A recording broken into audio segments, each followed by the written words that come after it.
नमस्कार बंधुरा, आज के आमी तोमादेरके एकटा पायेसेर रेसिपि करे देखाबो। आमी एखानटाय जे सब जिनिस व्यवहार करब ताते पायेसटार स्वाद द्विगुण बेड़े जाबे। एगुलो जोदि तोमरा व्यवहार करो तोमादेर पायेस रान्नाते सत्यि बोलछि बंधुरा एर पायेसेर स्वाद किन्तु दुर्दान्त हबे, एकदम अमृत तुल्य हये जाबे। चलो ताहले बेशी कथा ना बाड़िये देखि आमी एटा केमन करे बानिয়েছি।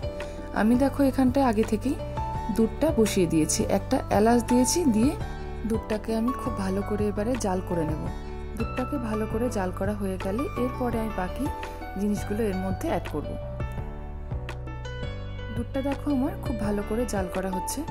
एर मध्ये आमी दिए दिलाम चिनी, आन्दाज मतन चिनिटा एर मध्ये आमी दिए दिलाम। তোমরা যে পরিমাণে পায়েসটা বানাবে সেইভাবে কিন্তু তোমরা আন্দাজ করে মিষ্টিটা অ্যাড করবে। তোমরা যেরকম মিষ্টি খেতে পছন্দ করো, যদিও পায়েসে একটু কড়া মিষ্টি হলে খেতে ভালো লাগে। আমি এখানটাতে এই হাফ লিটারের মতো দুধ ব্যবহার করেছি। এবারে চিনিটাকে খুব ভালো করে নাড়িয়ে এটা দুধের সাথে মিশিয়ে নেব। এটা বানাতে বন্ধুরা খুব অল্প সময় লাগে, এই পায়েসটা বানাতে বেশি সময় একদমই লাগে না। আমি দেখো এর মধ্যে দিয়ে দিলাম মিল্ক পাউডার। এটা কিন্তু অবশ্যই দেবে, পায়েস রান্নায় মিল্ক পাউডার দিলে এটার স্বাদ কিন্তু ভীষণ ভালো হয় খেতে। আর দেখবে এটা খুব তাড়াতাড়ি ঘন হবে আর দেখবে খুব সুন্দর খেতে হবে।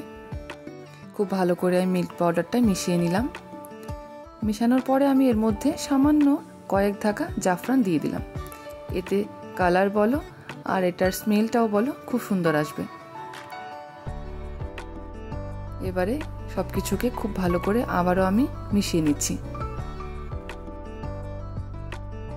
বন্ধুরা তোমরা অবশ্যই এইভাবে একবার পায়েস রান্না করে দেখো, সত্যি পায়েসটা খেতে কিন্তু ভীষণ ভালো হবে। আর খুব অল্প সময়ে তোমরা এই পায়েসটা রেডি করে নিতে পারবে। দেখো দুধটা আমার খুব ভালো করে জাল করা হচ্ছে। আর এর মধ্যে আমি এবারে অ্যাড করব, আমি এখানটায় গোবিন্দভোগ চাল আর কয়েকটা কাজু বাদাম, এটা আমি একটু মিক্সিতে গুঁড়ো করে নিয়েছি। এইভাবে পায়েসটাকে একবার বানিয়ে দেখো, সত্যি বলছি একদম অমৃতর মতন লাগবে।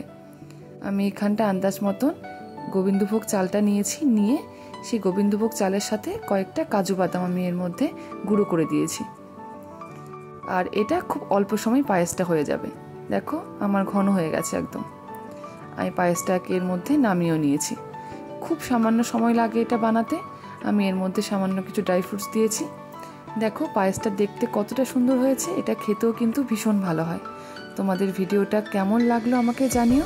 যদি ভিডিওটা তোমাদের ভালো লাগে তাহলে লাইক কমেন্ট করো।